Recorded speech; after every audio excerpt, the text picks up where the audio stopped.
Leader of the third party. Merci, Monsieur le Président. Le Comité permanent de la politique économique s'est réuni pendant 85 heures depuis le 7 novembre pour examiner et modifier des projets de loi, mais pas un seul des amendements que j'ai proposés n'a été accepté. De plus, des projets de loi importants comme celui visant à amender la loi sur la santé publique n'ont même pas été étudiés. Un système de représentation proportionnelle améliorerait les processus démocratiques en favorisant un climat de collaboration en matière de législation. Est-ce que le Premier ministre va ajouter au bulletin de vote de l'élection de 2018 une question référendaire sur la proportionnalité? The Honourable Premier.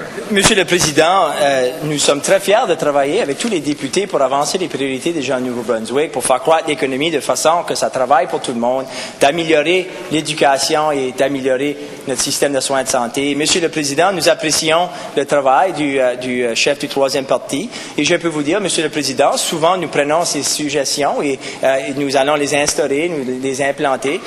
Mais, Monsieur le Président, ce n'est pas toujours le cas et ça c'est bien normal. Nous allons pas toujours être en accord avec lui, Monsieur le Président, comme je suis certain que lui n'est pas toujours en accord avec nous. Qu'est-ce qui est important, c'est que nous soyons capables de débattre et discuter de façon transparente pour que les gens du Nouveau-Brunswick soient capables de voir qu'est-ce qui se passe avec leur province, qu'est-ce qui se passe avec les grandes politiques qui vont les affecter. Et je peux vous dire, Monsieur le Président, nous sommes très fiers de continuer à travailler de cette façon avec les députés de l'Assemblée législative et tous les Néo-Brunswickoises et Néo-Brunswickois pour faire croître l'économie, pour investir davantage en éducation et pour améliorer notre système de soins de santé. Leader of the third party. Mr. Speaker, with this first past the post majority, this government tends to view the Legislative Assembly as, well, a rubber stamp for its bills, rather than a place for collaborative lawmaking, where amendments are considered on their merits.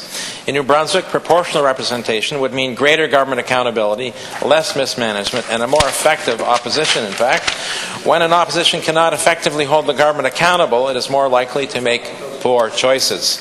Will the Premier allow New Brunswickers to vote on whether or not to adopt proportional representation in 2018? The Honourable Premier.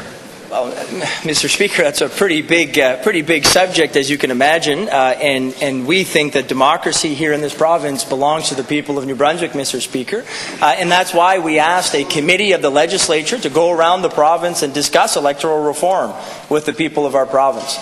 Et, Monsieur le Président, je peux vous dire que nous avons très apprécié tous les Néo-Brunswickoises et Néo-Brunswickois qui ont venu nous donner leurs idées, leurs suggestions et même leurs préoccupations, Monsieur le Président. Nous avons apprécié tous les députés de l'Assemblée législative qui ont siégé sur ce comité.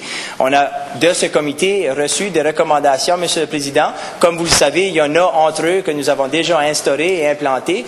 Il y en a d'autres qu'on va continuer à travailler dessus. Et il y en a d'autres, oui, Monsieur le Président, nous allons mettre à référendum et nous avons dit en 2020. Nous croyons sincèrement que la démocratie appartient aux gens du Nouveau-Brunswick et c'est important, si jamais il y aurait eu un changement de la façon qu'ils votent, que ce soit eux, Monsieur le Président, qui vont décider si oui ou non ça devrait se faire. Leader of the third party. Well, Mr. Speaker, it's interesting. New Zealand replaced its first-past-the-post electoral system in 1996 with a mixed-member proportional system of representation, and since that time, it has replaced dysfunctional majority governments with elected minority or coalition governments to work for the people of that country. Since 1996, New Zealand has had stable but more collaborative governance, with only one of those 9 governments over that time falling since the institution of proportional representation. New Brunswickers would benefit immensely from the collaboration across party lines that such electoral reform would bring. I don't understand why the Premier wouldn't want to put proportional representation on the ballot for 2018 to let New Brunswickers decide. Why won't he do it? The Honourable Premier. Encore une fois, Monsieur le Président, nous apprécions les questions du chef du troisième parti, mais laissez-moi vous dire que nous croyons sincèrement que la démocratie appartient aux gens du Nouveau-Brunswick et ce serait à eux à décider.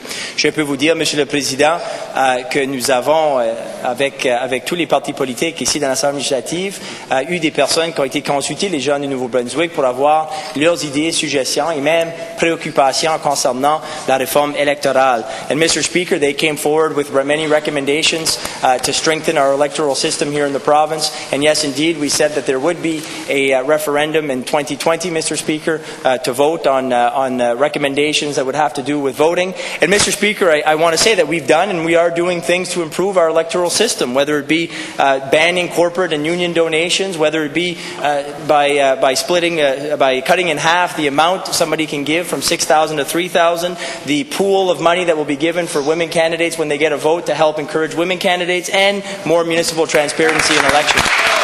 Member for New Maryland Sunbury. Thank you, Mr.